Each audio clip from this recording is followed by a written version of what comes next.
Good morning to all of you, myself Mridul Trivedi. हम इस video में डिस्कस करेंगे अबाउट सेडिशन लॉ।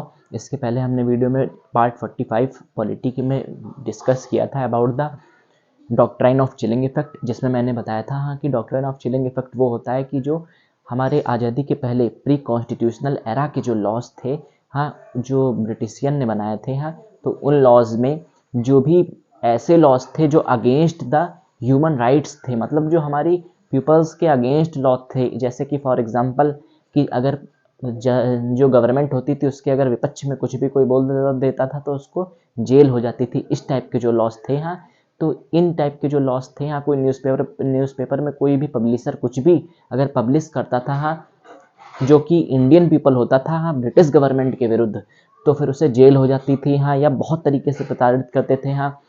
कहते हैं कुछ लोग तो कहते हैं कि उनको बहुत वो तिहाड़ जेल जो इस समय है, उससे भी कई गुना खतरनाक जो ब्रिटिश गवर्नमेंट थी, वो हमारी यहाँ के जो निर्दोष पूरी तरह से लोग होते थे, इंडियन पीपल, केवल वो उनके अगेंस्ट और सच्चाई को बोल देते थे ब्रिटिश गवर्नमेंट के सामने, तो इसलिए केवल उन्हें इतनी अधिक सजा दी जाती थी। लेकिन फिर ऐसे लॉ जब हम आज़ाद हो गए उसके बाद भी, तो उन्हीं लॉज को हमने डॉक्ट्राइन ऑफ चिलिंग इफेक्ट में देखा कि जो पुराने लॉज थे, उन्हीं जो लॉज अभी भी चल रहे हैं, तो वो सब लॉज, इस टाइप के जो लॉज थे, वो सब आ जाते हैं डॉक्ट्राइन ऑफ चिलिंग इफेक्ट में। लेकिन अब हम जो बात करेंगे सेडिशन लॉ के बारे में बात करेंगे। सेडिशन लॉ ये भी एक उसी टाइप का ही लॉ है। सेडिशन लॉ का है या डॉक्ट्राइन ऑफ चिलिंग इफेक्ट के बहुत कोई अंतर नहीं है, लेकिन हम देखेंगे क्योंकि ये हमारे इंडियन पॉलिटी के टॉपिक के लिए इम्पॉर्टेंट भी है मेंस के पर्सपेक्टिव से। तो हम देखते हैं सेडिशन लॉ क्या होता है। इसमें मैं केवल डेफिनेशन दूंगा इस वीडियो में। The term sedition law means any person is against the government और बाय स्पीच और इन रिटन फॉर्मेट।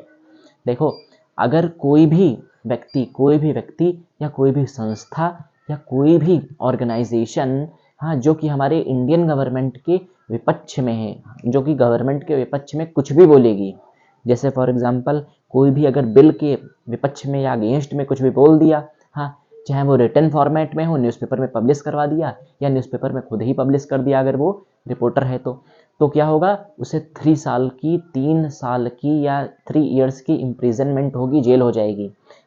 और हो सकता है कि उसे और भी ज़्यादा कुछ पेनल्टी वगैरह भी देनी पड़े।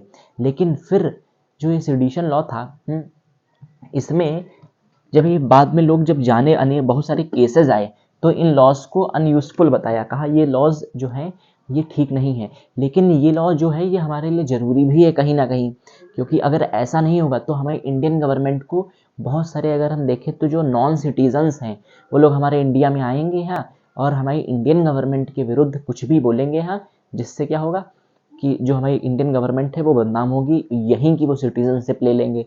तो अगर अपनी सिक्योर रखना है गवर्नमेंट को, तो इस टाइप के लॉज कहीं ना कहीं सही भी हैं।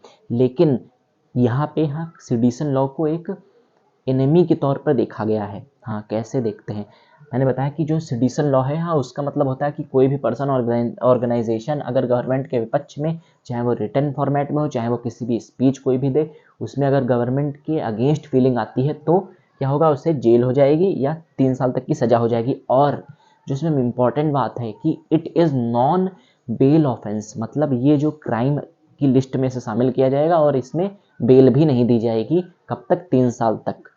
केवल इतनी सी ही डेफिनेशन है सेडिशन लॉ की। लेकिन इसमें कई सारे केसेस आए, तो अगर कोई भी लॉ या कोई भी बिल आता है, तो वो होता तो भले ही बहुत छोटा सा लॉ है, लेकिन उसमें इतने सारे केसेस अराइज होते हैं कि उसके बारे में कोर्ट इतना से ज़्यादा डिफाइन कर देते हैं, पूरे वर्ल्ड के कॉन्स्टिट्यूशंस को देख देख के या फिर नई नई चीज़ें उसमें इवेलुएट करके, कि वो जो लॉ या बिल होता है तो वो और बड़ा हो जाता है और विस्तार में डीपली हो जाता है। तो हम देखेंगे सेडिशन लॉ भी अब कैसे, सेडिशन लॉ भी जो था, अब उसका भी कैसे विस्तार हुआ, कैसे और भी सारी इसमें चीज़ें इंक्लूड हुई सेडिशन लॉ में। इसमें केवल मैंने बेसिकली डेफिनेशन देने की कोशिश करी है सेडिशन लॉ के बारे में। Please take a screenshot. Thank you.